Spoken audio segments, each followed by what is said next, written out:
y vi volar por en medio del cielo a otro ángel que tenía el Evangelio eterno para predicarlo a los moradores de la tierra, a toda nación, tribu, lengua y pueblo.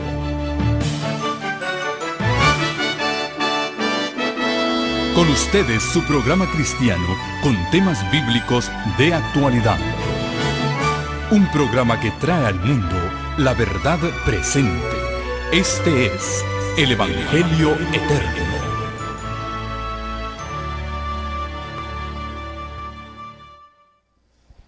Gracias, Gilberto, gracias, Erin. Un placer una vez más estar con ustedes en esta noche.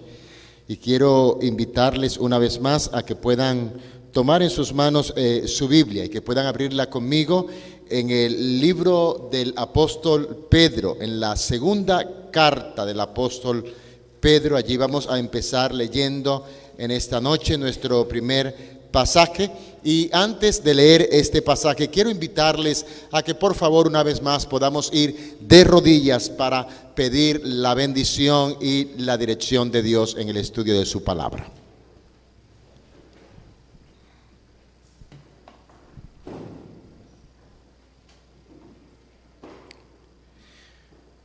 Nuestro Dios y nuestro Padre, alabado y glorificado sea tu nombre.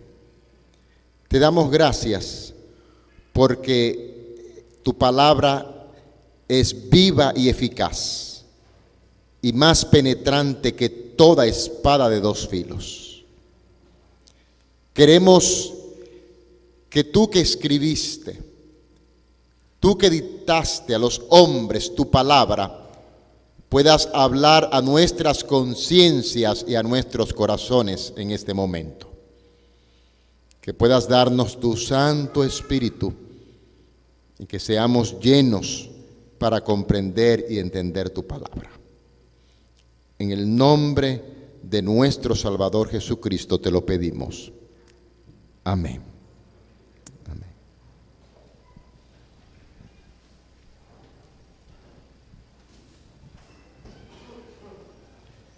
Segunda de Pedro, capítulo 1, versículos 19 al 21.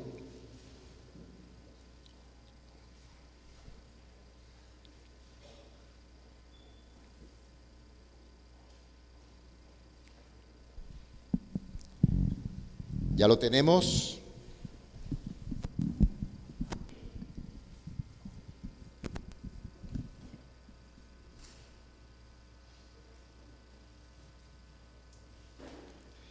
Dice, tenemos también la palabra profética más segura, a la cual hacéis bien en estar atentos, como una antorcha que alumbra en un lugar oscuro, hasta que el día esclarezca y el lucero de la mañana salga en vuestros corazones.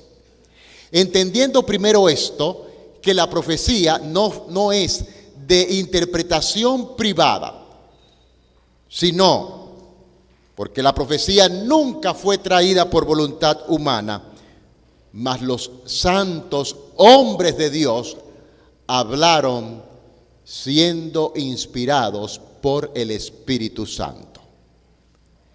A través del periodo de la historia, ningún hombre o ninguna mujer que escribió por su voluntad. Ninguno de los profetas que menciona la Biblia dijeron, oh, yo quiero ser profeta y yo quiero escribir. No encontramos eso. Cuando usted lee la historia de los profetas, de los apóstoles, ellos se negaron a escribir. Pero vino la voz de Dios. Y ustedes van a escuchar y a leer continuamente estas expresiones.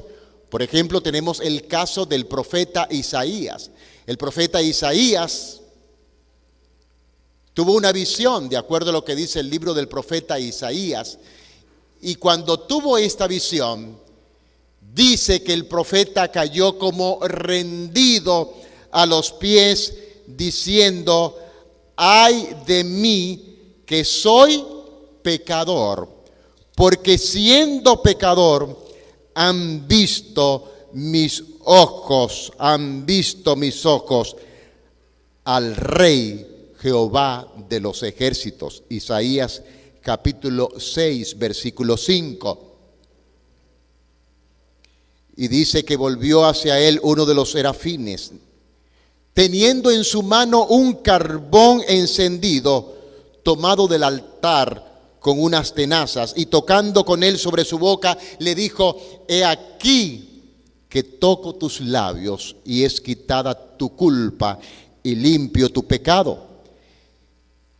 Y el verso 8 dice que entonces oí la voz del Señor que decía: ¿a quién enviaré y quién irá por nosotros? E Isaías dijo: heme aquí, envíame a mí. Después de pasar esta prueba, este hombre aceptó el llamado de Dios. Y es el mismo caso de cada uno de los escritores bíblicos.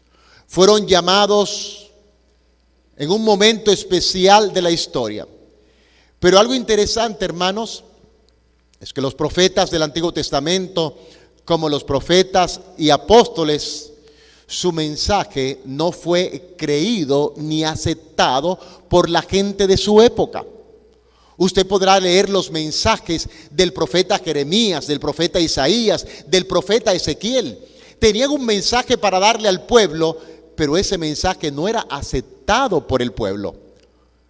Ese mensaje era rechazado por el pueblo. Incluso muchos de estos hombres de Dios tuvieron que ser llevados a cárceles, sometidos incluso en una mazmorra como el profeta Jeremías, y dentro del cieno estar allí porque tenía un mensaje que dar, pero lo rechazaban, aún a costa de su propia vida. Y hermanos, no es raro para nosotros encontrar que hay gente que rechace hoy en día lo que nosotros encontramos en la palabra de Dios. Y en la palabra de Dios nos habla que el Señor iba dentro de su pueblo, dentro de su iglesia, iba a levantar profeta. En el día de ayer, aquellos que estuvieron con nosotros, y no sé cuántos estuvieron con nosotros. ¿Cuántos estuvieron con nosotros? Por favor, ¿pueden levantar la mano? Muy bien, gracias. En el día de ayer, cuando estábamos estudiando, mencionamos que los discípulos de Jesús habían sido chasqueados con el hecho de que Jesús había muerto. Ese chasco que sufrieron los discípulos fue revivido cuando dos discípulos camino a Emmaús, y leímos ayer en el libro de Lucas. ¿Se recuerdan ustedes cuando leímos eso ayer? En Lucas iban caminando ellos, y en el camino se les unió uno que les hablaba. Ellos no sabían quién era, hasta que cuando llegaron a su lugar, invitaron a este forastero a sentarse con ellos y a comer con ellos el pan. Y cuando se sentaron a la mesa, ellos le pidieron al forastero que por favor tuviera la bendición sobre la comida. Y cuando pidió la bendición, ellos escucharon las mismas palabras que decía él antes: Padre nuestro que estás en los cielos. Y cuando escucharon la voz y vieron las manos, reconocieron que el que estaba con ellos era ¿quién? Jesús. Y cuando trataron de tocarlo, ¿qué pasó? Jesús se desapareció. Y ellos, ¿saben una cosa, hermanos? Habían caminado exactamente alrededor de 11 kilómetros para ir de Jerusalén a la aldea que se llamaba Emmaús. La comida estaba en la mesa, había sido bendecida, estaban cansados, tristes, pero hubo algo cuando se dieron cuenta que era Jesús, que su corazón ardía. Dejaron la mesa como estaba puesta y regresaron de Emmaús hacia Jerusalén a caminar ¿cuánto? 11 kilómetros más, y sin haber comido, porque el encontrarse con Jesús había cambiado sus vidas. Amén. Su vida cambió. Aunque habían sido chasqueados, la aparición de Jesús había hecho de su vida algo diferente. Y ayer hablábamos que los adventistas aquellos que eran adventistas, en el año 1844, después de estudiar algunas profecías, especialmente una, la que dice el libro del profeta Daniel en el capítulo 8, en el versículo 14, donde dice la escritura claramente: y hasta 2300 tardes y mañana, y el santuario será purificado. Ellos encontraron que esa profecía tenía un periodo abarcante en la historia. Nosotros teológicamente llamamos que esa profecía es la profecía padre de todas las profecías, porque en ella se encuentra el cumplimiento profético a lo largo de la historia, y abarca, entre otras cosas, lo que mencionábamos también ayer, las profecías como por ejemplo la de Daniel capítulo 7, versículo 25, donde dice: y se levantaría un poder que hablaría palabras contra el Altísimo, y a los santos del Altísimo quebrantaría, y pensaría en cambiar los tiempos y la ley, y su periodo sería hasta tiempos y medio tiempo. Daniel 7:25. Esa profecía se encontraba también dentro de esos 2300 días. Esta profecía originalmente, los profetas, especialmente Daniel, quería entender qué era esa profecía. Tal vez usted no lo nota inmediatamente, pero entre el capítulo 8 de Daniel, que acabamos de mencionar, Daniel 8:14, y Daniel capítulo 9, hay un periodo aproximado de 13 años. El capítulo 9 de Daniel es la respuesta a la oración de Daniel. ¿Qué había pasado con Daniel cuando recibió las visiones del capítulo 7, la visión del capítulo 8? Ustedes pueden ir conmigo allí, por favor. Daniel capítulo 8, por favor.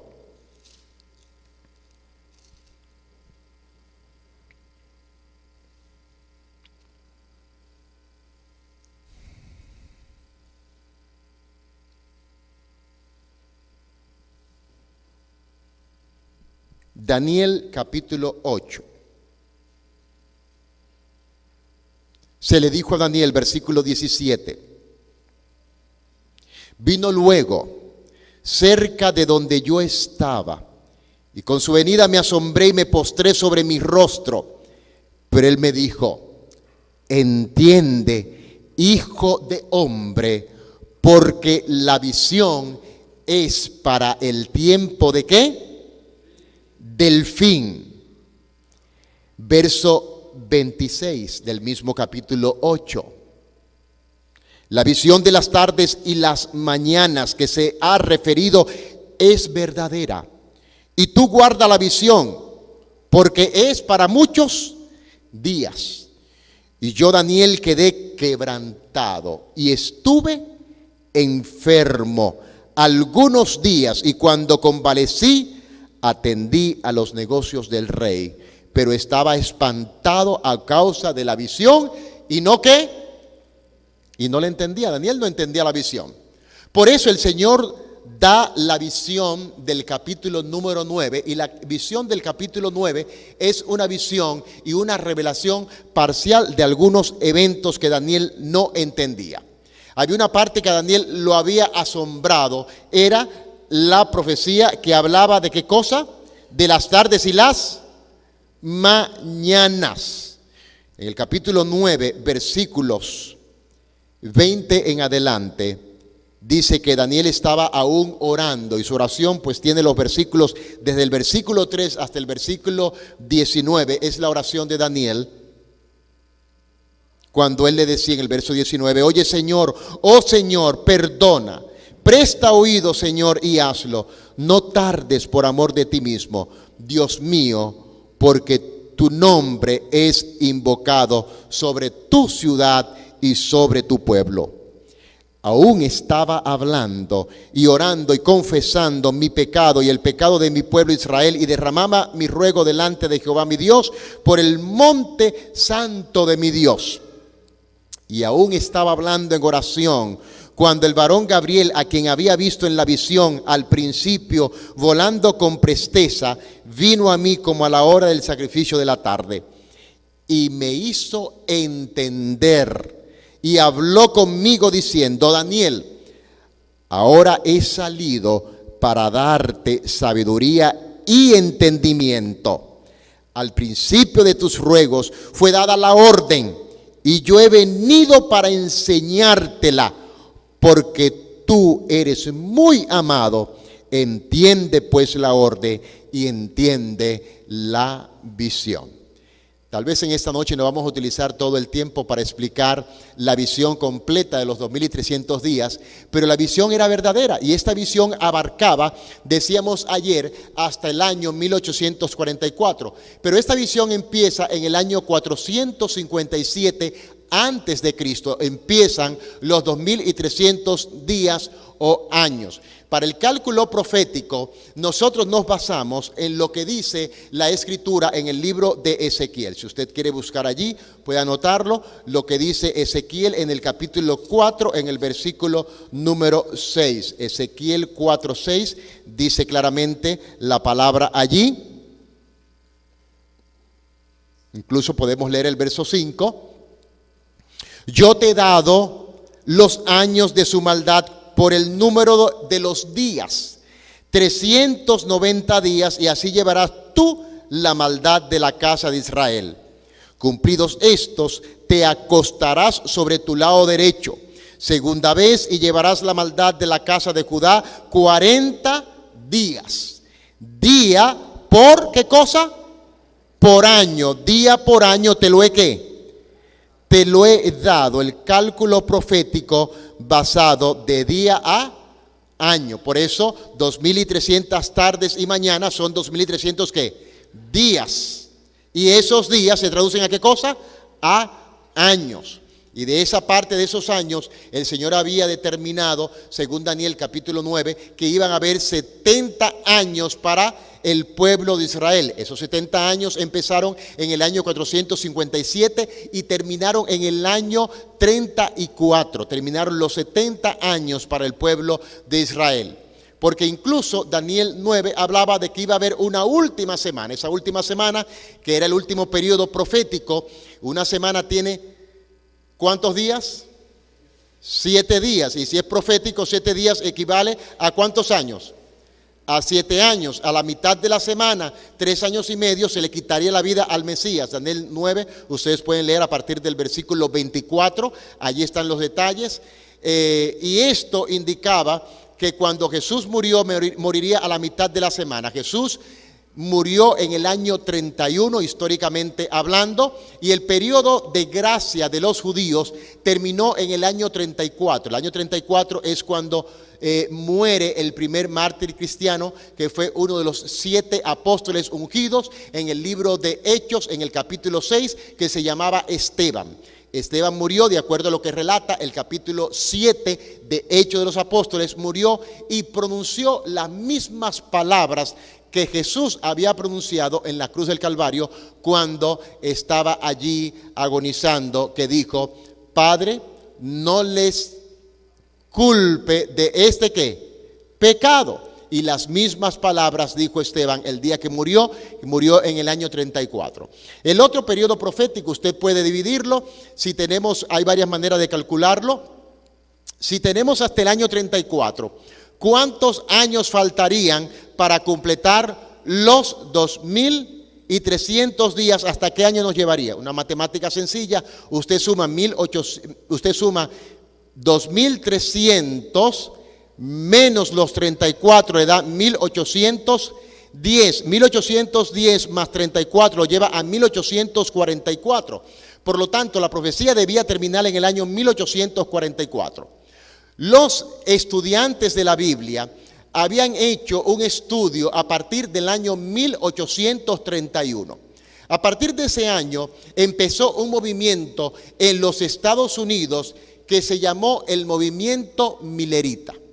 Se llamó movimiento Millerita, aunque no fue así en su principio, porque el predicador que había descubierto y dar a conocer esas verdades se llamaba Guillermo Miller. Y quiero corregir un error que hay en muchos libros de historias de diferentes iglesias. Y quiero decirles esto: cuando alguien quiere de manera malintencionada hablar mal de usted, lo puede hacer, lo escribe, y el que lo lee, si no investiga, lo va a aceptar. Hay libros de historia católicos, catecismos católicos, historia y de otras denominaciones evangélicas que dicen que Guillermo Miller era el esposo de Elena G. de White. Y quiero decirles que es una mentira, porque el apellido White es un apellido de casada. Y en Estados Unidos, ustedes saben, los que vivimos aquí, que todas las damas regularmente cuando se casan llevan el apellido ¿de quién? Del esposo. Así que Elena debió haber llevado ¿qué apellido? Miller. Así que ella no era Miller. Además de todo, cuando Guillermo Miller estaba predicando, Elena G. de White tenía apenas unos añitos. Voy a contarle para que ustedes cuenten, son buenos de matemática. Ella nació el 26 de noviembre de 1827. Y si Guillermo Miller empezó a predicar en el año 1831, ¿qué edad tenía Elena G. de White cuando él empezó a predicar? ¿Podía casarse una niña de 4 años? No, es imposible. Así que las personas malintencionadas han escrito de que Elena G. de White era la esposa de Guillermo Miller. Eso es un error que hay en algunos libros escritos y esperamos que los que cometen esos errores puedan corregirlo y nosotros no cometamos el error de creer algo que alguien escribió como una verdad. Quiero decirles que Satanás y especialmente algunas denominaciones como la Iglesia Católica han tratado de probar, y ya hemos hablado de esto, de que el papado existió desde hace muchos años atrás, antes del año 600. Y quiero decirles que no hay ningún registro histórico antes del 600 que establezca ningún papa, sino hasta después del año 600. Por lo tanto, cualquier escrito que aparezca o que digan que hubo un papa antes de eso, es una vulgar mentira. Nosotros tenemos establecido, y esta es la fecha exacta, en el año 538 se estableció el papado como cabeza de la iglesia a nivel de Europa, en el año 538.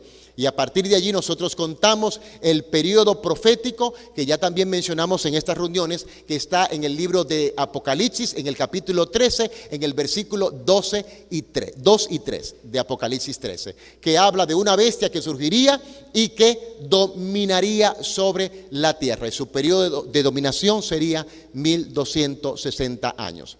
Pero ¿qué tenemos nosotros que decir acerca de Elena G. de White? ¿Cómo surge? Algunas personas creen que Elena G. de White fue la única persona por la cual Dios ha hablado en los tiempos modernos. Cuando empezó el movimiento millerita que mencioné hace un momento, en el año 1831, Dios llamó y escogió a 2 hombres. Ustedes saben que los hombres son machistas, ¿verdad que sí? Algunos, quiero decir. Yo no soy machista. Si no, pregúntenle a mi esposa. La que manda es ella. Yo digo siempre sí a lo que ella dice. ¿Está bien? Así es que Dios escogió a un hombre porque de acuerdo a la sociedad se ve siempre que el hombre sea, ¿qué cosa? La cabeza. Así Dios lo constituyó desde el principio, cuando Dios creó todas las cosas. ¿Quién fue primero, Eva o Adán? Adán, está bien, después vino Eva, pero no por eso Dios le dijo, Adán, tú vas a estar por encima de Eva y Eva va a estar por tus pies. ¿Se recuerdan que Dios tomó a Eva de dónde? De la costilla, para indicar que no había qué cosa, uno mejor que el otro, sino que a la vista de Dios los dos eran como iguales, pero que el hombre iba a llevar una responsabilidad mayor que la responsabilidad que tenía ¿quién? La mujer. Mayor que la mujer. Así es que Dios llamó a 2 hombres. Número 1, llamó a un hombre llamado William Foy. Este hombre, justo antes de que llegara el 1844, Dios le dio un mensaje a este hombre en el año 1842. Ellos estaban anunciando que Cristo venía en 1844 y como decíamos ayer, Jesús no venía en 1844. ¿Qué iba a pasar en 1844? Jesús estaba en el cielo, en un lugar llamado el santuario ¿cómo? Celestial. Ese santuario celestial, al igual como existía un santuario terrenal, tenía dos compartimientos, un lugar llamado el lugar santo y otro llamado el lugar santísimo. En ese lugar, el sacerdote, una vez al año, el día de la expiación, pasaba del lugar santo al lugar santísimo para ofrecer un sacrificio por todo el pueblo. Ese era el día que se conoce en el idioma de los hebreos como el día de Yom Kippur, y se celebra entre septiembre y octubre de cada año. Los discípulos de Jesús del año 1840 entendieron que era el fin del mundo. Y como vimos ayer también en la mañana, estuvimos explicando que hubieron varias señales de las cuales el Señor Jesús había anunciado en el Evangelio según San Mateo, en el capítulo número 24. ¿Qué señales eran estas que anunciaban la venida de Cristo, las cuales ellos tenían conocimiento? Ustedes pueden verla en San Mateo en el capítulo 24, en el versículo específicamente, en el versículo 29, donde dice, San Mateo 24, 29, e inmediatamente después de la tribulación de aquellos días, el sol se oscurecerá y la luna ¿qué? No dará su resplandor, y las estrellas caerán del cielo y las potencias de los cielos serán conmovidas. Vimos que la última profecía que se había cumplido había ocurrido, ¿qué día? Decíamos ayer, el 13 de noviembre de 1833, la llamada caída de ¿qué cosa?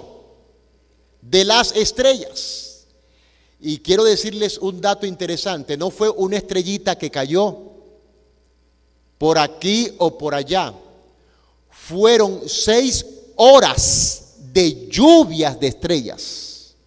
Usted puede buscar en los periódicos, en las bibliotecas antiguas en este país, donde están los registros, y hubieron 6 horas de lluvias constantes de estrellas. No fue algo una hora, otra horita, no, sino continuamente, como que usted estuviera viendo el cielo cayendo lluvia, lluvia, lluvia, pero en este caso no era otra cosa, sino que estrellas cayendo, como que si hubiera un espectáculo de fuegos artificiales hoy en día que se hace. Eso ocurrió por 6 horas. Así que los discípulos dijeron, definitivamente estamos a las puertas, Cristo viene en cualquier momento. Pero recuérdense que ellos se equivocaron en el evento. Y ese evento no indicaba que Jesús venía, sino que Jesús iba a pasar del lugar santo al lugar santísimo. Dios escogió a este hombre que mencioné en primer lugar. ¿Cómo se llamaba? William Foy. En el año 1842, Dios le reveló a él que ese no era el evento. Por lo tanto, Dios no quería que su pueblo se chasqueara, porque Él no iba a venir en ese momento. Pero ellos continuaron anunciando. Este hombre que recibió el mensaje se quedó con el mensaje aquí y no dijo nada. Durante ese tiempo, como había un movimiento grande, quiero decirles que era y ha sido el movimiento más grande que ha habido en nuestra era, porque fueron miles de gente las que se convirtieron.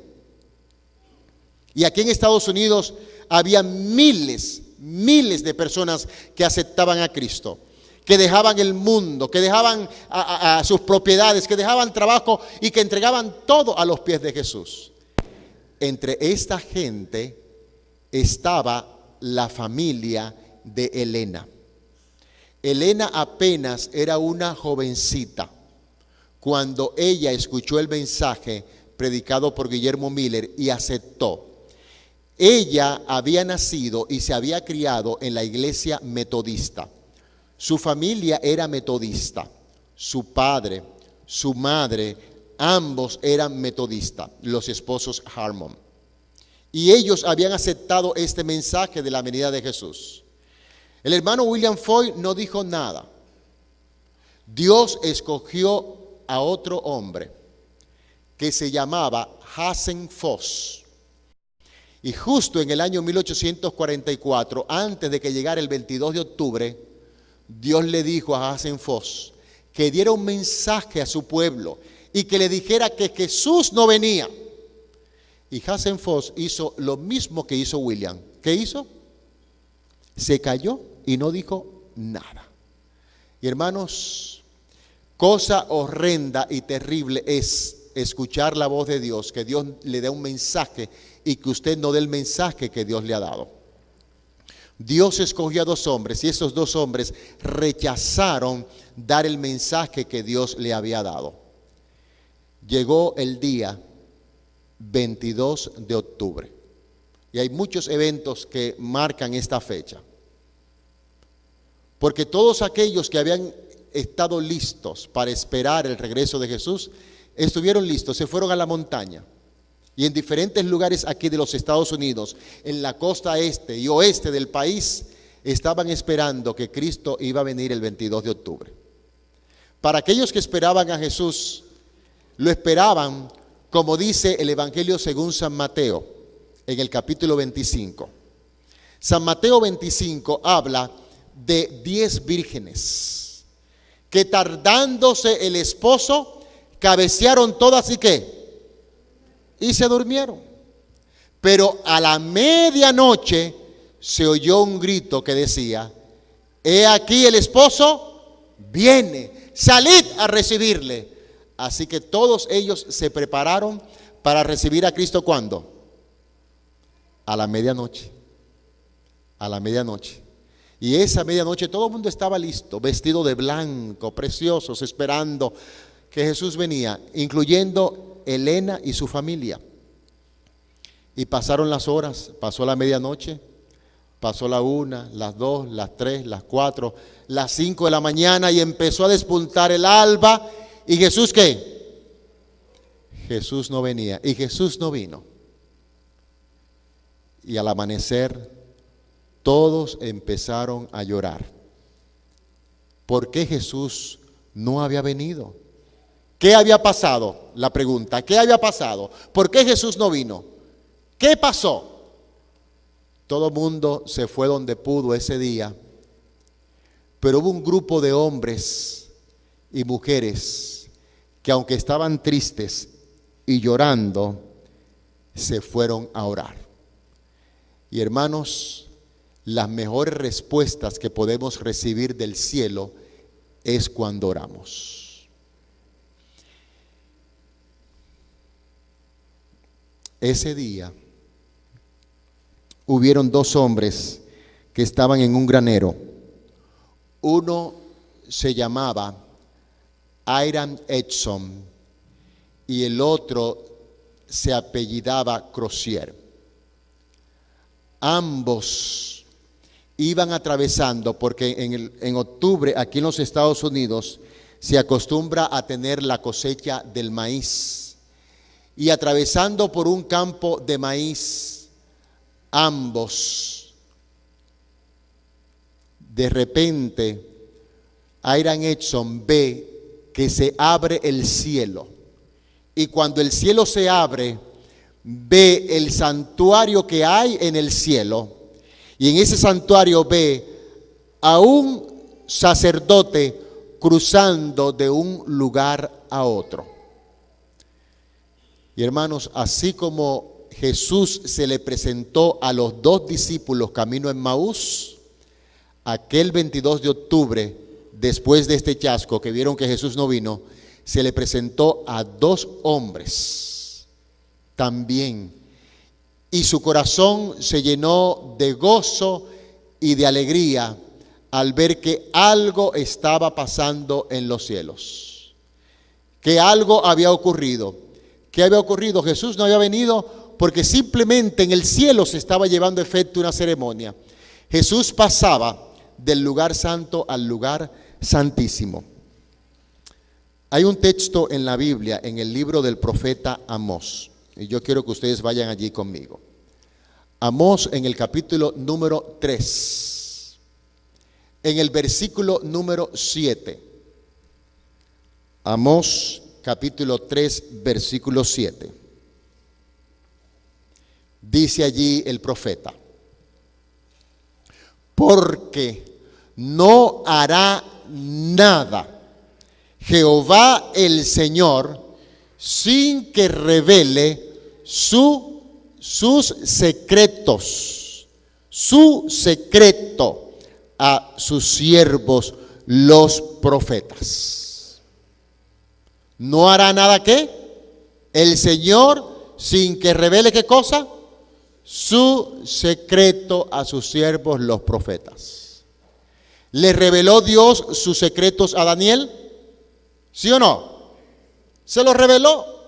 ¿Y le reveló Dios sus secretos a Juan en Apocalipsis? Sí. ¿Quería Dios revelarle al pueblo adventista su secreto de qué significaba el año 1844? ¿Sí o no? Sí. ¿A cuántas personas escogió él? Escogió a 2. Y ninguno de los 2 dijo ¿qué? Nada. ¿Qué pasó después de 1844 del 22 de octubre? Tenemos octubre 22, noviembre, llega diciembre. En el mes de diciembre, Dios le da una visión a una señorita de 16 años. Esa señorita se llamaba Elena G. Harmon. Esta señorita recibió una visión de Dios. ¿Qué visión recibió ella? ¿Qué visión creen ustedes que recibió ella? A ver, ¿alguien quiere decir? ¿Alguien piensa cuál fue la visión que recibió ella?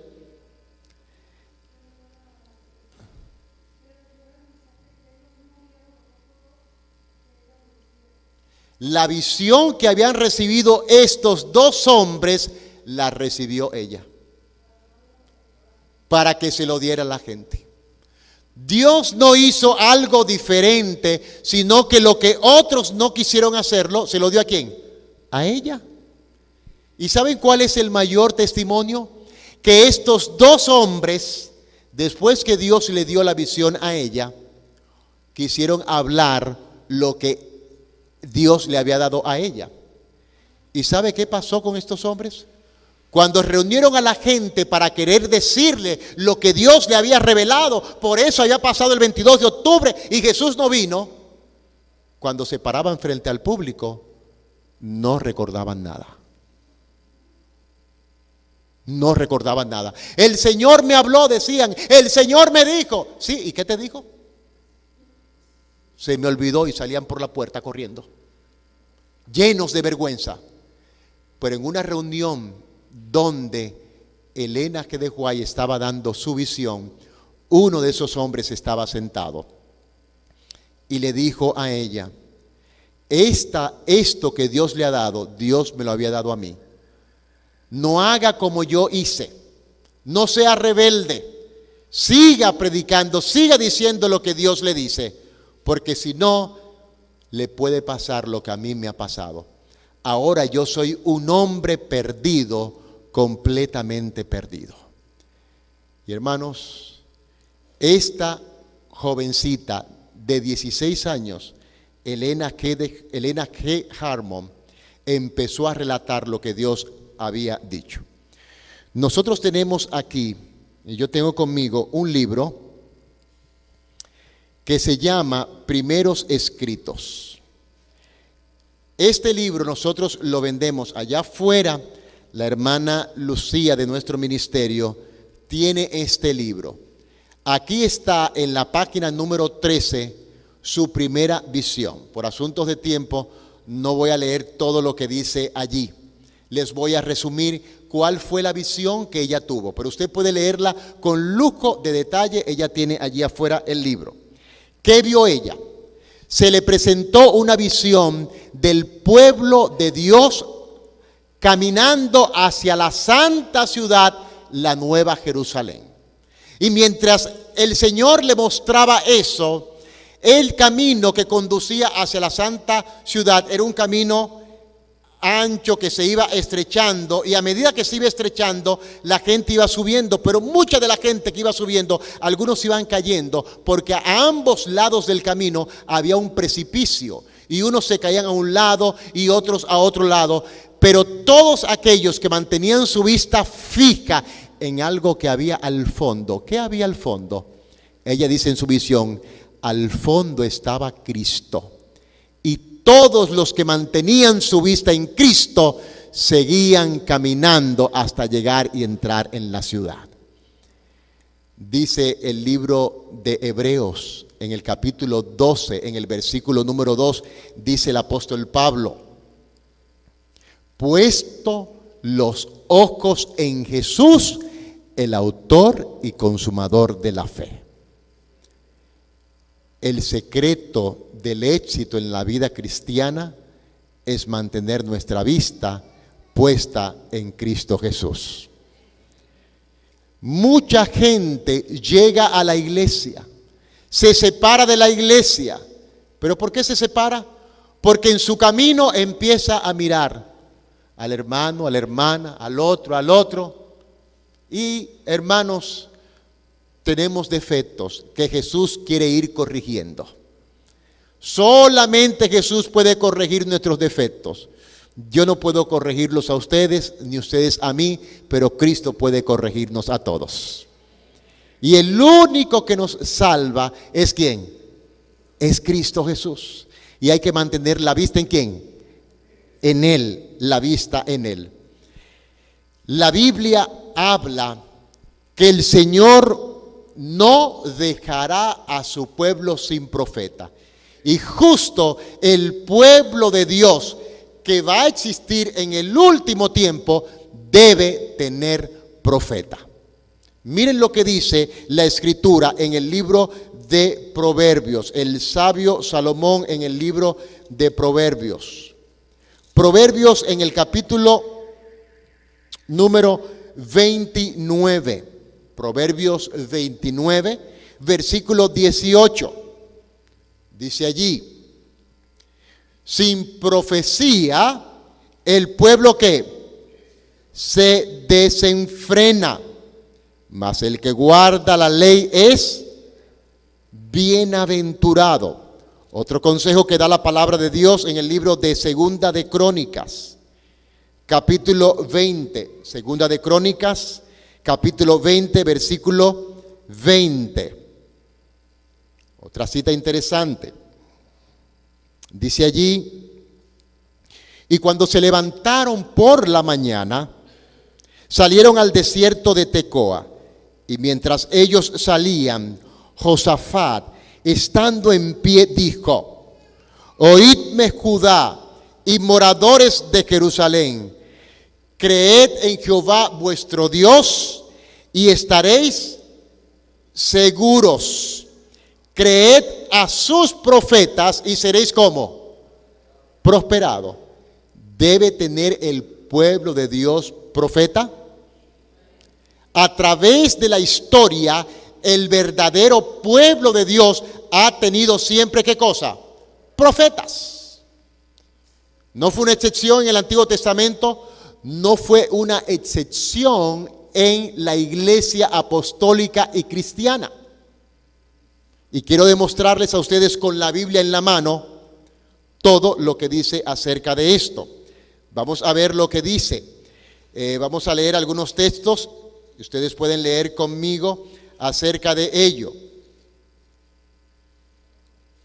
La Biblia habla que no solamente hubieron hombres que fueron profetas, y la Biblia registra claramente en el libro de San Mateo, en el capítulo 11, en el versículo 11, dice y dijo nuestro Señor Jesús acerca de profetas. San Mateo 11:11.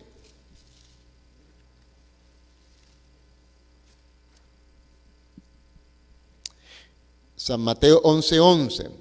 De cierto os digo, entre los hombres que nacen de mujer, no se ha levantado otro mayor que Juan el Bautista, pero el más pequeño en el reino de los cielos, mayor es que Él. Amén. Y no solamente hubieron hombres, la Escritura dice y proféticamente que debía haber profetas en el pueblo de Dios. En el libro del profeta Joel, en el capítulo número 2. Joel capítulo 2. Versículos 28 y 29. Dice claramente allí: y después de esto derramaré mi espíritu sobre toda carne, y profetizarán vuestros hijos y vuestras hijas, vuestros ancianos soñarán sueños y vuestros jóvenes verán ¿qué cosa? Visiones. ¿Qué edad tenía Elena cuando recibió su primera visión?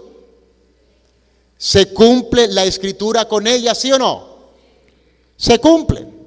Y noten, en el Nuevo Testamento hubieron mujeres que fueron profetisas. Tenemos varios casos, tanto en el Antiguo Testamento como en el Nuevo Testamento.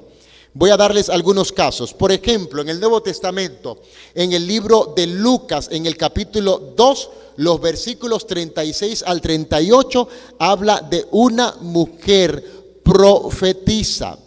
El Evangelio de Lucas, capítulo 2, versículos 36 al 38. Miren lo que dice allí. Estaba también allí Ana, profetisa. ¿Qué era Ana?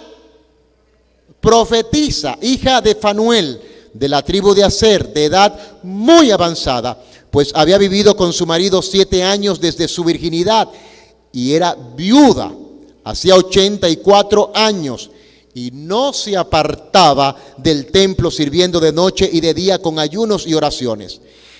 Esta, presentándose en la misma hora, daba gracias a Dios y hablaba del niño a todos los que esperaban la redención de Jerusalén. La Escritura habla de otras mujeres. Por ejemplo, ustedes tienen el caso de María, la hermana de Aarón, Éxodo capítulo 15, versículo 20. Otra mujer en el Antiguo Testamento, otra profetisa llamada Débora. Débora en el libro de Jueces, capítulo 4, versículo 4. Otra mujer profetisa en el Antiguo Testamento. Segunda de Reyes, capítulo 22, versículo 14, habla de una mujer llamada Hulda.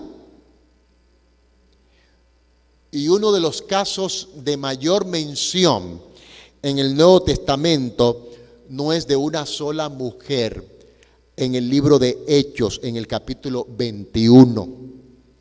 Vean allí Hechos, capítulo 21, versículos 8 y 9. Habla de varias mujeres profetisas. Hechos 21, 8 y 9. Dice: al otro día, saliendo Pablo y los que con él estábamos, fuimos a Cesarea, y entrando en casa de Felipe el evangelista, que era uno de los 7, posamos con él. Tenía, ¿qué cosa? 4 hijas, doncellas, que hacían ¿qué cosa? Eran señoritas, jovencitas, ¿y qué hacían? Profetizaban. Miren el verso 10 también. Dice: y permaneciendo nosotros allí algunos días, descendió de Judea un profeta llamado ¿cómo? La iglesia cristiana a través de la historia tuvo ¿qué cosa? Profetas. ¿Por qué asombrarnos de que la iglesia adventista tiene profeta? Si ya estaba profetizado, valga la redundancia. Veamos 2 citas en el libro de Apocalipsis. Había una profecía que indicaba que el pueblo de Dios del último tiempo debía tener profeta. Libro de Apocalipsis, capítulo 12, en primer lugar.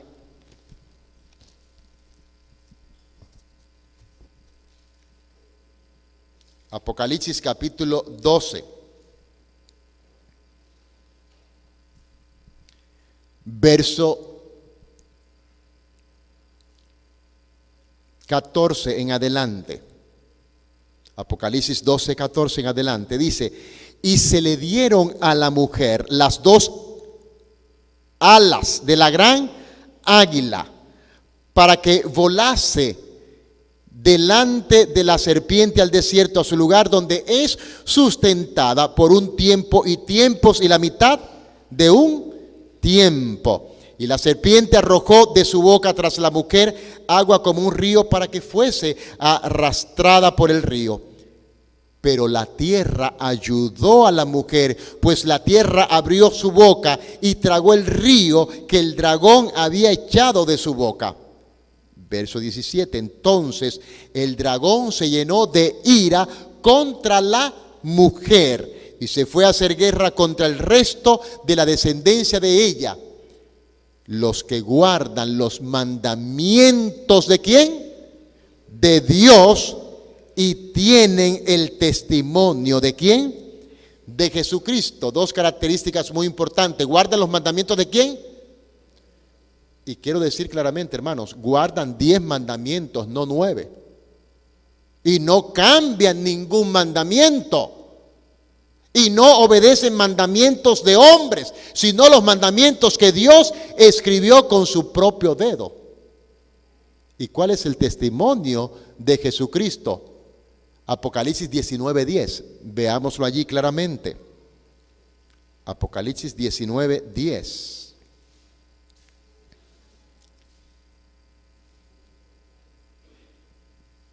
Yo me postré a sus pies para adorarle y él me dijo: mira, no lo hagas.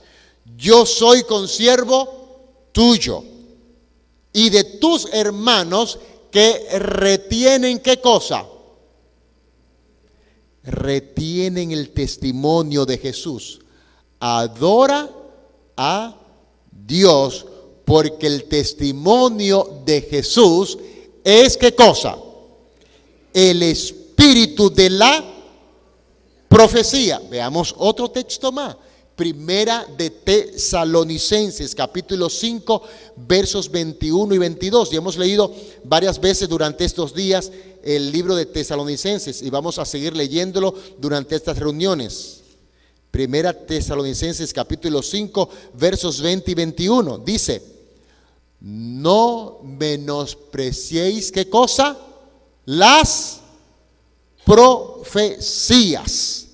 Examinadlo todo y retened ¿qué cosa?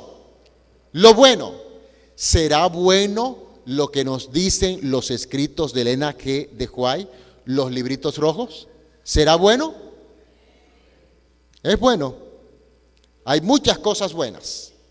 Hay muchas cosas buenísimas. El tiempo es nuestro peor enemigo, pero tengo muchas cosas que contarle. Pero por lo menos voy a darles algunas que ustedes se pueden llevar en esta noche. No las vamos a leer por asunto del tiempo, pero quiero decirles algunas cosas. Hay algunas características que revelan y distinguen a un profeta verdadero de un profeta falso. Por lo menos les voy a dar 10 en esta noche. Ustedes, lo que tienen lápiz y papel, anótenlo por favor, se las voy a dar. En primer lugar, el verdadero profeta de Dios va a ser guiado por el Espíritu Santo. Y nosotros leímos ese pasaje en 2 de Pedro, capítulo 1, versículo 21. Voy a darle los pasajes bíblicos que dan estas características distintivas de un profeta verdadero a un profeta falso. Porque la Biblia habla que se levantarán falsos cristos y falsos ¿qué? Profetas. Y es que aquí está la vara con la cual medimos la verdad y el error. 2. El verdadero profeta no va a tener una interpretación personal de la profecía. Eso es muy importante. Eso está en 2 de Pedro, capítulo 1, versículo 20. Porque la profecía no fue traída por voluntad humana. Alguien puede decir, lo que yo entiendo, lo que yo creo, y tenga mucho cuidado con el que le está diciendo, porque eso es lo que él cree. Eso no es lo que Dios cree. Son dos cosas muy diferentes, lo que Dios cree y lo que cree usted. ¿Estamos de acuerdo? Número 3. El verdadero profeta de Dios va a señalar al hombre sus pecados. Sus pecados. Isaías 58:1. Le dijo el Señor al profeta: dile a la casa de Israel, ¿qué cosa? Su pecado y su rebelión. Y hermanos, aunque usted no lo quiera escuchar, Dios habla a través de su profeta y le dice dónde usted está mal y lo mal que está haciendo y lo que tiene que corregir, aunque a uno no le guste. Número 4, el verdadero profeta de Dios amonesta al pueblo acerca del juicio. Amonesta al pueblo acerca del juicio. Apocalipsis capítulo 14, versículos 6 y 7, el mensaje del primer ángel.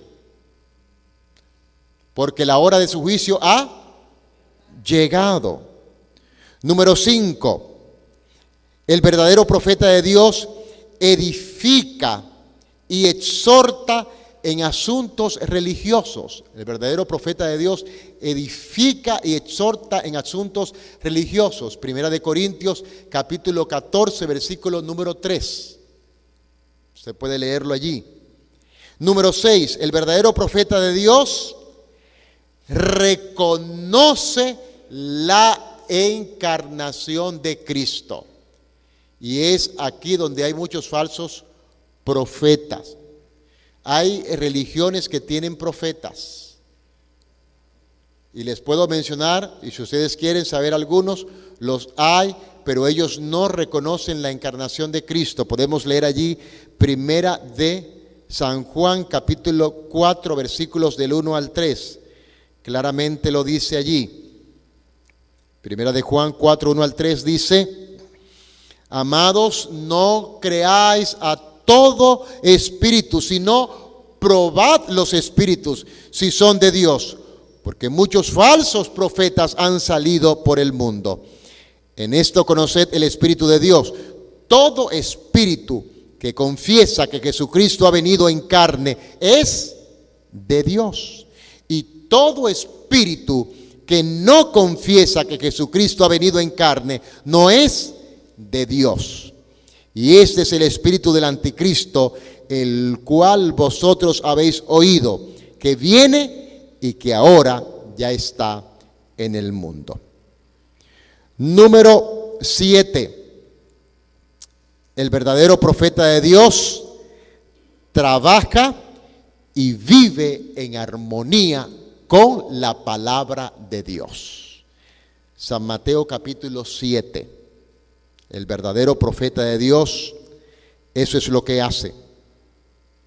Trabaja y vive en armonía con la palabra de Dios, con lo que Él dice.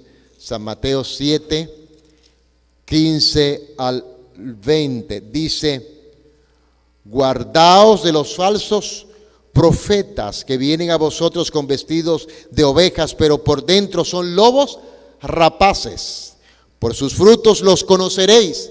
¿Acaso se recogen uvas de los espinos o higos de los abrojos? Así, todo buen árbol da buenos frutos, pero el árbol malo da ¿qué? Frutos malos. No puede el buen árbol dar malos frutos, ni el árbol malo dar buenos frutos. Y todo árbol que no da buen fruto es cortado y echado en el fuego. Así que por sus ¿qué? Frutos los conoceréis. Número 8, el verdadero profeta, y esto es sumamente importante, el verdadero profeta no es un astrólogo, no es un adivino. El verdadero profeta de Dios no es uno que lea las cartas, no es un espiritista, no es uno que consulta a los muertos a ver qué dijo el que se murió o dónde está. Y esto lo dice claramente el libro de Deuteronomio, capítulo 18, versículos del 9 al 12. Hay mucha gente que dice: las profecías de Nostradamus. ¿Sería que Nostradamus era un profeta o era un adivino, un astrólogo?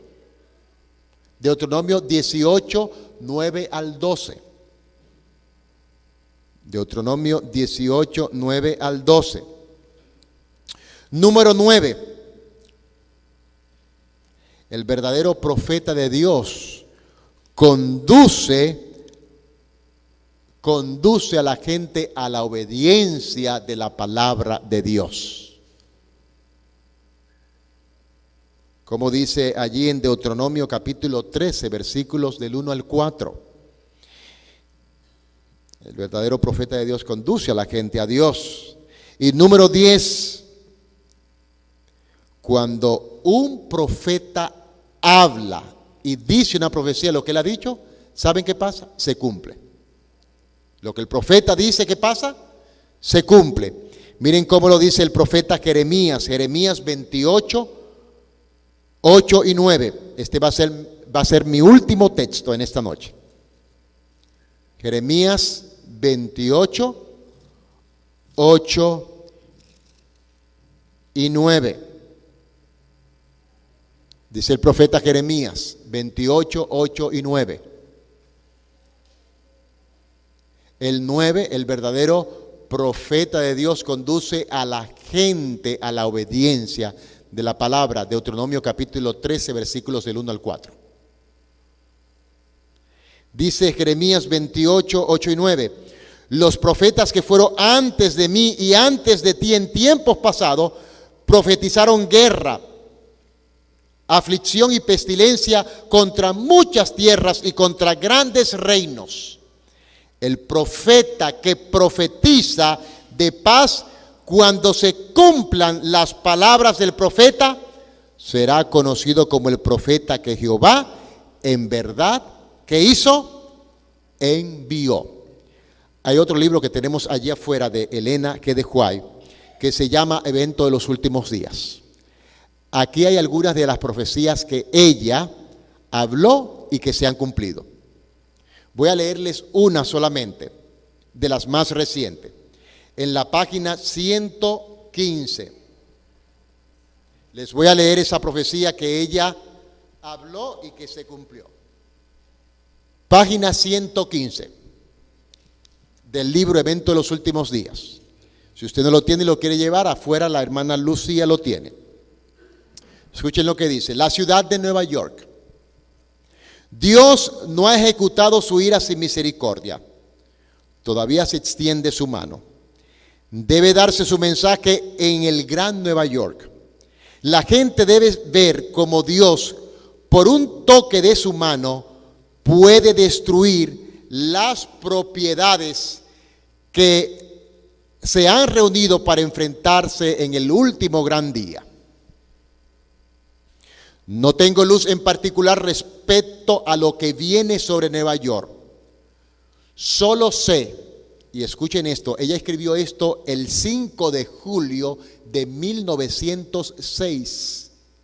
Solo sé, dijo ella, que un día los grandes edificios serán derribados por el poder trastornador de Dios.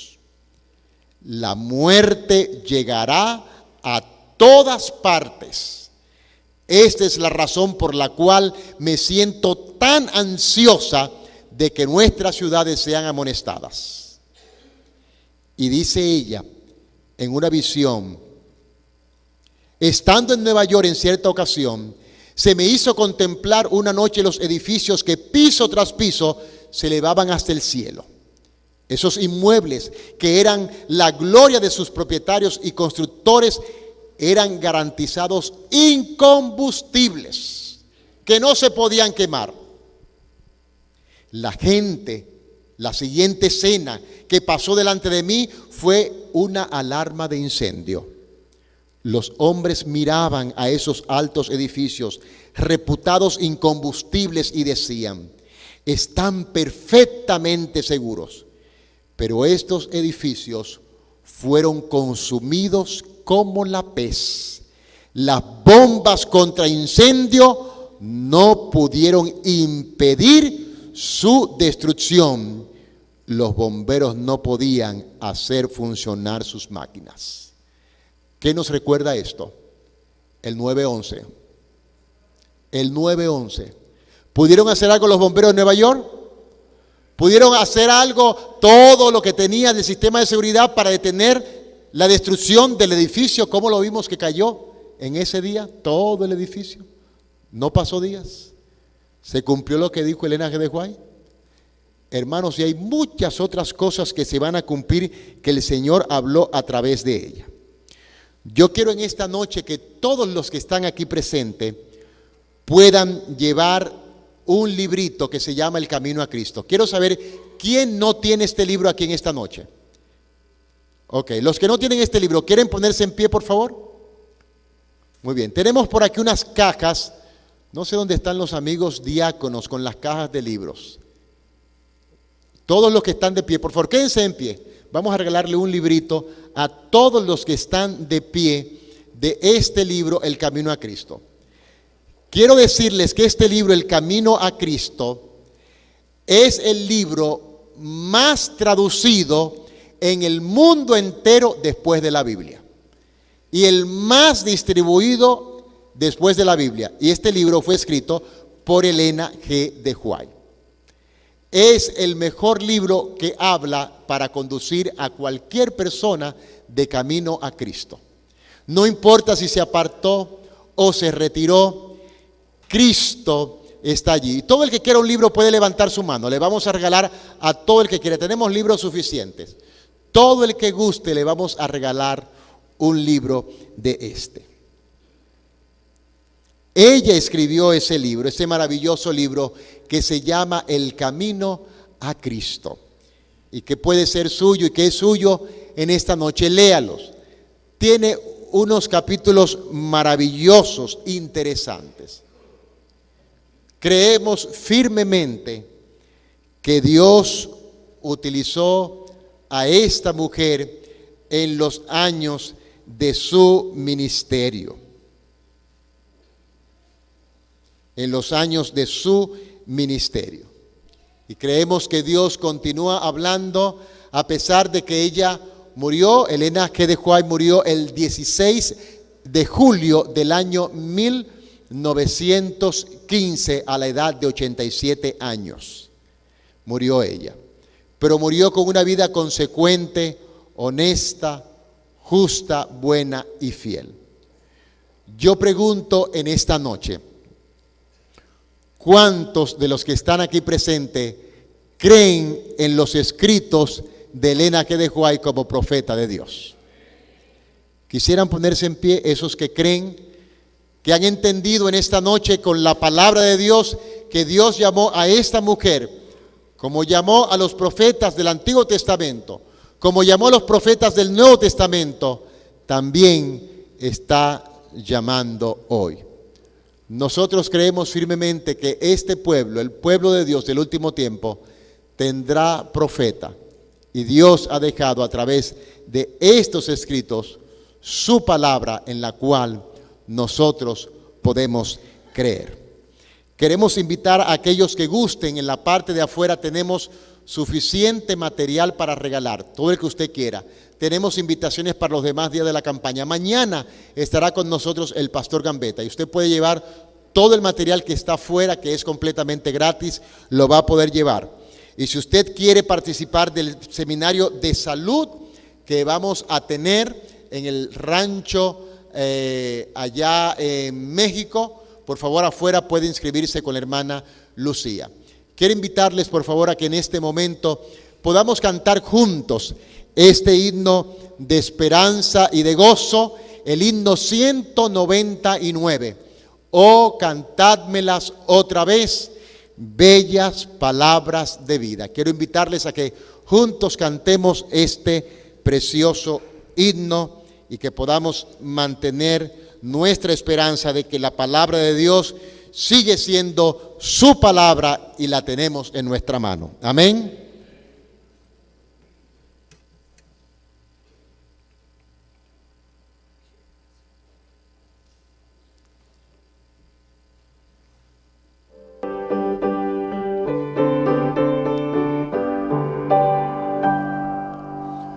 Oh, cantádmelas otra vez, bellas palabras de vida. hallo en ellas mi gozo y luz, bellas palabras de vida, sí, de luz y vida, son sostén y guía. Qué bellas son, qué bellas son, bellas palabras de vida. Qué bellas son, qué bellas son, bellas palabras de vida. Jesucristo a todos da bellas palabras de vida. Hoy escúchalas, pecador, bellas palabras de vida. Bondadoso te salva y al cielo te llama. Qué bellas son, qué bellas son, bellas palabras de vida. Qué bellas son, qué bellas son, bellas palabras de vida.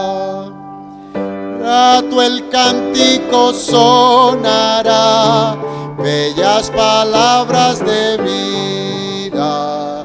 Tus pecados perdonará, bellas palabras de vida. Sí, de luz y vida, son sostén y guía. Qué bellas son, qué bellas son, bellas palabras de vida. Qué bellas son, qué bellas son, bellas palabras de vida. Quisiera saber si antes de orar hay alguna persona en esta noche que desea consagrar su vida completamente al Señor. ¿Hay alguna persona que desea en esta noche consagrar su vida completamente al Señor? Amén. Yo quiero pedirle, si usted quiere consagrar su vida al Señor, que pase aquí en esta noche. Usted quiere consagrar su vida al Señor, pase aquí delante. Quiero orar con ustedes. Acérquense hasta aquí delante, por favor, hasta cerca de la escalera, por favor. Aquellos que quieren consagrar su vida al Señor, nosotros estamos en una semana de preparación. El próximo sábado vamos a tener un bautismo. Acérquense, por favor. Aquí pueden acercarse. Vamos a tener una palabra de oración de fe por todos aquellos que quieren en este momento consagrar su vida completamente al Señor. Hay un momento especial y este es el momento especial. Acérquense, acérquense por acá, por favor. Acérquense, que hay espacio, hay espacio. Y si nos reunimos en el calor cristiano, el Señor nos abraza. Amén. Muy bien. Aquellos que puedan, quiero invitarles a que nos pongamos de rodillas, por favor, de acuerdo al lugar. Y si usted no puede, de acuerdo a su condición de salud, puede permanecer de pie. No tenga pena.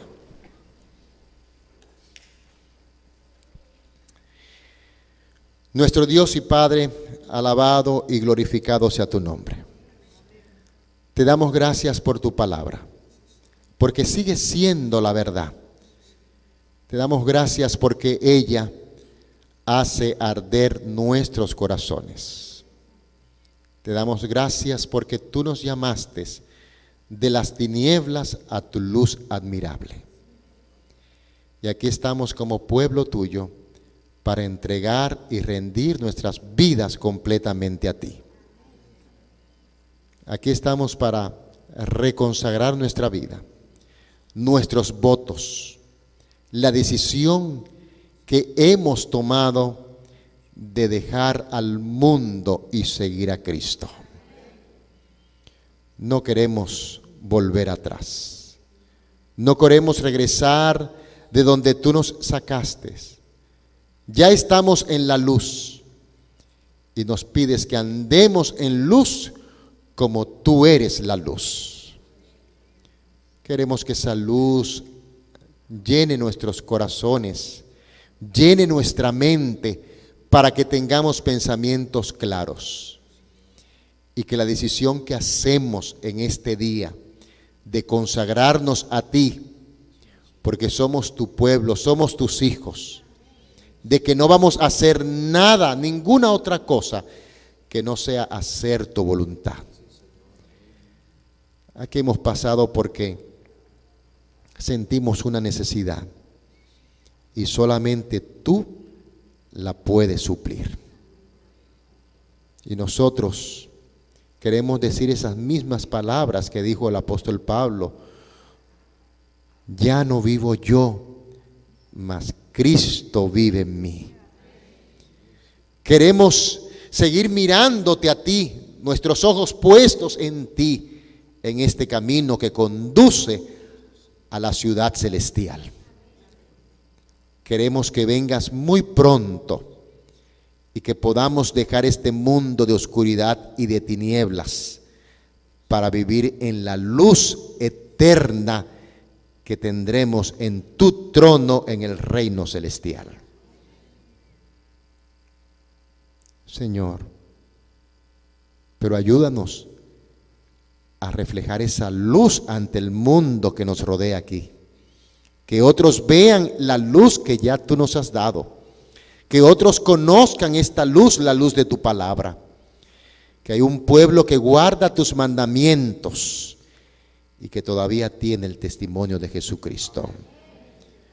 Todavía hay profeta en tu pueblo. Todavía le hablas a tu pueblo. Y en un futuro no muy lejano, nuevamente, se derramará tu Santo Espíritu sobre todo tu pueblo. Y entonces profetizaremos y tendremos visiones y sueños. Déjanos, Señor, ser tan consagrados como lo fueron tus profetas en el pasado, para que también nosotros recibamos el espíritu de los profetas. Porque ¿qué no desearías tú? Que todos tus hijos fuésemos profetas, porque nos consagraríamos completamente a ti para hacer tu voluntad. Señor, hay necesidades de salud entre tu pueblo y pedimos liberación de la enfermedad en el nombre de Jesús. Que rompa las cadenas que hay atadas para que haya trabajo en tu pueblo.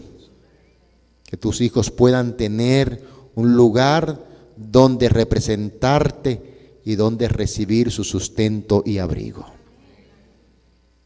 Que aquellos que salen mañana en búsqueda de un trabajo, tú abras esas puertas. Que bendiga, Señor, a los padres en la educación de sus hijos, a las madres que oran desesperadas por sus hijos para que te busquen y hagan tu voluntad. Por aquellos que de alguna manera u otra necesitan desatar cualquier cosa que le impida estar consagrado completamente a ti. Que al levantarnos de estas rodillas veamos que has hecho una vez más el milagro, porque nosotros creemos en tus milagros, en tus proezas y maravillas. Y que cuando te manifiesten las nubes de los cielos, nosotros podamos decir: he aquí nuestro Dios, a quien hemos esperado, y Él nos salvará. Porque en el nombre que es sobre todo nombre, te lo pedimos y te damos gracia, en el nombre de Cristo Jesús. Amén. Amén.